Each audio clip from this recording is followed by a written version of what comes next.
Julian Dix, Ray Winston, Glenn Roeder, Danny Dyer, the cast of EastEnders, your lads took one hell of a beating. I told you in the preview, the only way you're going to beat us is in your dreams. Courtesy of a goal by Scott McTominay, which means we're through to the quarterfinals of the FA Cup ahead of the other fixtures that will take place tomorrow. And what's ironic about this is that Declan Rice actually slipped and that led to the goal. And then in the penalty area, Fred wins the header. It comes to Rashford. He gives it to McTominay, and Cometh the hour, Cometh the man, he smashes it in the bottom corner, just like he slays the haters who said that he shouldn't have been on in extra time. Once again, proving once and for all, the moral of the story is that top Reds, you should not listen to them because all they come out with is hot air and they talk absolute rot. They all hate McTominay and they're jealous because obviously they probably were never loved as a kid, and McTominay is trusted by all and sundry. And it rankles with them also that I was proved right about McTominay. I'll take a bow for myself there, little pat on the back. And everybody's now following the bandwagon, which you're entitled to do. I don't mind that, because you've come to my way of thinking. I don't mind being a lone voice in football. That will never change. In other aspects of life, very difficult. But on football, you will not sway my opinion. No way, Pedro. As was referenced in Only Fools and Horses. That's now McTominay's 7th goal of the season, his best ever goal-scoring run at Man United. And let's not forget, this is, it's not his full season. He didn't play a full season when Mourinho put him into the team. He didn't play a full season when Ollie came in after Mourinho got the sack. Last season he did, and this season he has. He has been a breath of fresh air. He's been absolutely superb. He's a fantastic player. And what I love is when players like McTominay, because these footballing snobs in our fan base, you know who they are. But it doesn't matter what they think. Because I was always championing McTominay. He's coming alive. He's doing what's required. He's a superb player. And the more you hate on him, the more he comes out and proves you are wrong. And you don't like that.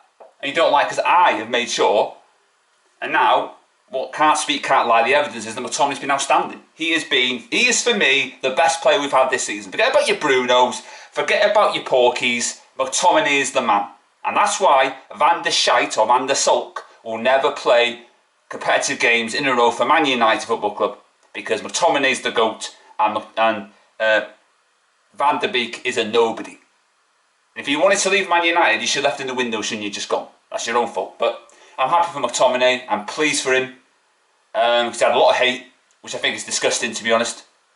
But he's proved people wrong, and that's all he can do, really. And he has done that. I thought Tellez was superb. There was a moment in the first half where Gerard Bowen went forward, thinking he was going to do something here, and then Tellez came back. I thought he was superb. He shouldn't have been substituted, by the way. I don't know why Porky came on. What's the point in putting him on? You know what I mean? Just for decoration. He didn't do anything when he came on. And he didn't win the tackle, by the way. That was just a slip by Declan Rice. Yeah, McTominay's got more goals than Declan Rice as well, by the way. Oh, awkward, isn't it, West Ham fans? Awkward. That's why I'm always here present, and I will always stop the brainwashing of Scott McTominay and other players, and that will always be the case. Because I say what I mean, and I mean what I say, and that will never be put to pasture. I thought Henderson commanded his penalty area. De Gea was not on the bench tonight. Diallo didn't get a sniff, but we'll see him, I'm sure, in the Europa League, which has been taking place in Turin. We all remember that. Unless you're those who said that Solskjaer scored the equaliser in the 99 Champions League final. And if you thought that, probably didn't know what happened in Juventus in Turin, did you? Awkward, but there we go. So, he commands the area.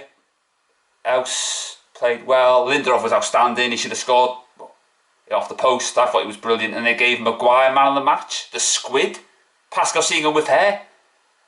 The comments didn't even mention it, but it was Jermaine Genius who gave him man of the match. That says it all, doesn't it? Says it all about him. Yeah, he's probably a little bit bitter because he still hasn't got over when Alan Shearer owned him all those years ago. Still rankles with him, doesn't it, Jamie? I don't know why he's on television, Jermaine Genius. What talent does he have? Even Newcastle fans don't like him. You know what I mean? So that tells you what you need to know there, don't you? But Anyway, so we're through to the quarterfinals. That's great. Van der Beek, for me, once again has proved that he does not deserve to start. No player is immune from criticism. What did he do tonight? Absolutely nothing. I don't know why people put him on his pedestal. He couldn't stat pad against Southampton the other game. He's not going to play for Man United for the foreseeable future. He had a chance tonight to prove his worth, and guess what? He stank the place out. And this is not on McTominay. This is on Van der Beek. If he can't handle the competition, then he shouldn't be at Man United Football Club. Nobody will be really shedding any tears if he left this football club. They only want him to start because they hate McTominay. I'll tell you something. Van der Beek didn't himself no favours tonight. And the sooner you realise he's not cutting the mustard and is not doing what's required, then that's it. We are not a charity. We are not Scunthorpe. We're not Accrington Stanley. We don't play, plays for the sake of it. Oh yeah, because the fanboys, the top reds want him to play. They don't do that. If you're in the team, you have to be on there in merit. And he hasn't proven that. He's been really disappointing and he hasn't really cut the mustard. So, yeah. But anyway, that's just unlucky for, those top reds because they love Van der Beek and hate McTominay. But there you go. What can you do? Haters going to hate, aren't they? But it doesn't matter what they say. It's all about what I think, because I did get it right with McTominay. I think I said that once or twice. Yeah. It's odd, isn't it? I don't watch the youth team, but then goes and watches the youth team. How's that work out? Not sure. Anyway, better stop this video because I say something that I might not regret, but might get in trouble for. But anyway, we're through to the quarterfinals, and let's see who we get in the draw, which I think is on Thursday after one of the other games in the cup.